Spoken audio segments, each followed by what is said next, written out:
আপনারা সেলেক্টেশন আমাদের এখনই সামনে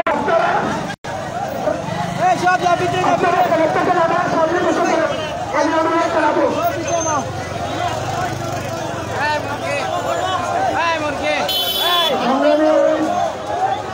শ্রমিক ভাইয়েরা আমরা আমাদের অটোরিকশা বন্ধের প্রতিবাদে আবারও রাজপথে নেমেছে অটোরিকশা চালকরা। আপনারা দেখতে পাচ্ছেন এটি সিলেট নগরীর কেন্দ্রীয় শহীদ মিনার। সেই কেন্দ্রীয় শহীদ মিনারের সামনে কিন্তু তারা আম্বরকান্না থেকে মিছিল নিয়ে এসে এই শহীদ মিনারের সামনে তারা সমাবেশ করছেন। আমি সকল শ্রমিকদের অনুরোধ জানাবো, আপনারা দাঁড়িয়ে না থেকে এখনই বসে পড়বেন, এখনই বসে পড়বেন। সবাই সবাই বসে পড়েন।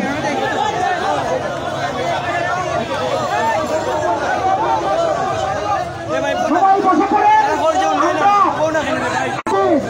শান্তিপূর্ণভাবে করে প্রশাসনকে আমাদের রাষ্ট্রযন্ত্রকে বলতে চাই যে আমরা শ্রমিক হতে পারি, আমরা শৃঙ্খলাভাবে আমাদের এই কর্মসূচি পালন করার মধ্য দিয়ে গণতান্ত্রিক প্রক্রিয়ায় আমরা আমাদের দাবি আদায় করব।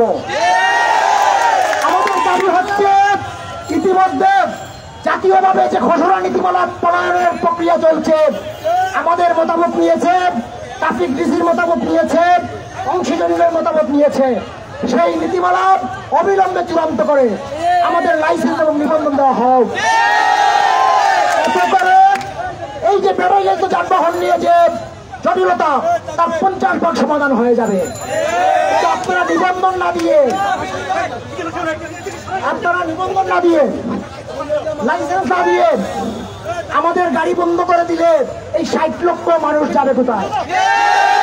60 লক্ষ মানুষের সাথে 3 কোটি মানুষের জীবন কিভাবে নির্বাহ হবে?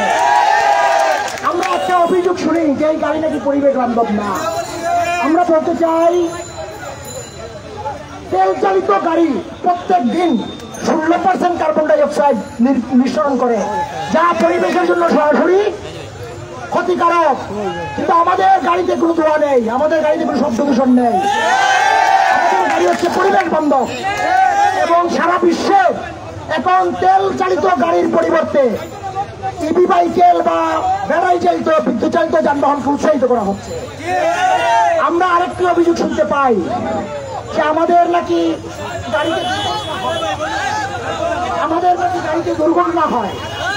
আমরা যাত্রী কল্যাণ সমিতি যারা প্রত্যেক মাসে বাংলাদেশের সড়ক দুর্ঘটনা তথ্য দেয়, তাদের তথ্য মতে সারা বাংলাদেশে 85.83% দুর্ঘটনা ঘটে অন্যান্য যানবাহনের কারণে।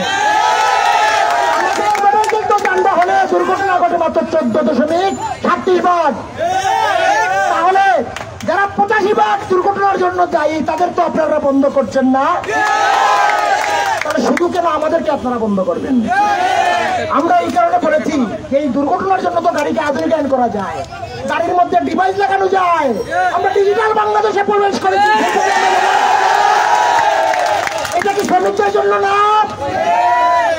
আমরা দেখেছি যে আমাদের এই দেশ মহান মুক্তিযুদ্ধে এবং আমাদের সংগ্রাম পরিষদের উপদেষ্টা কমরেড আবু জাফর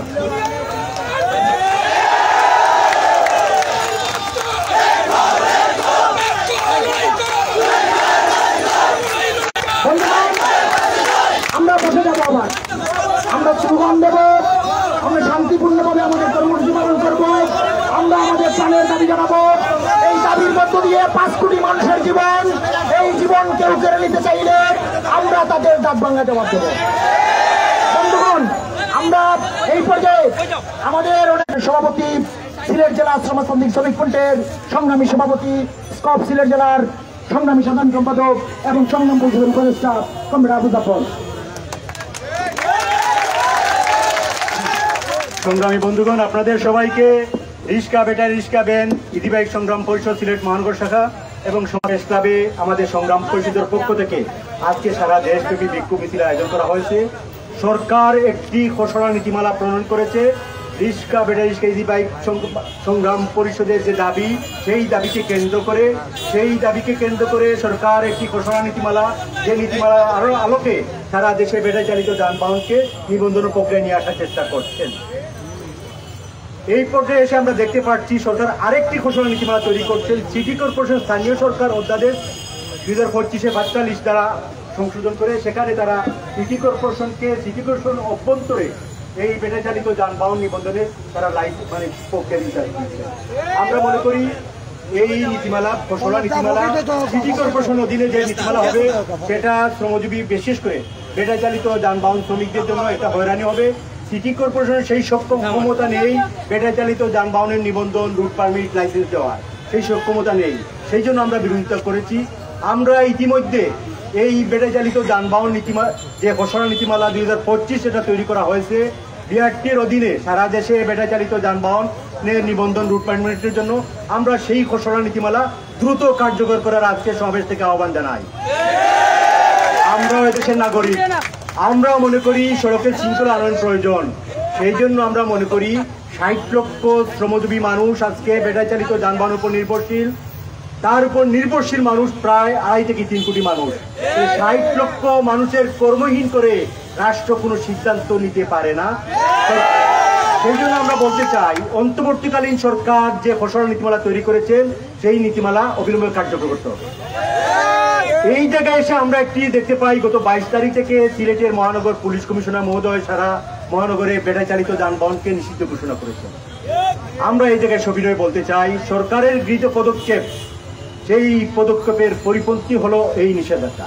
সরকার যেখানে সারা দেশের ব্যাটারি চালিত যানবাহন শ্রমিকদের যে প্রাণের দাবি, সাধারণ মানুষের যে দাবি, একটা নীতিমালা প্রয়োজন, সড়কের শৃঙ্খলা আনার প্রয়োজন, সেই লক্ষ্যে যে নীতিমালা, সেই নীতিমালাকে অবজ্ঞা করে সেখানে নিষেধাজ্ঞা আরোপ করা আমরা সমীচীন মনে করি না।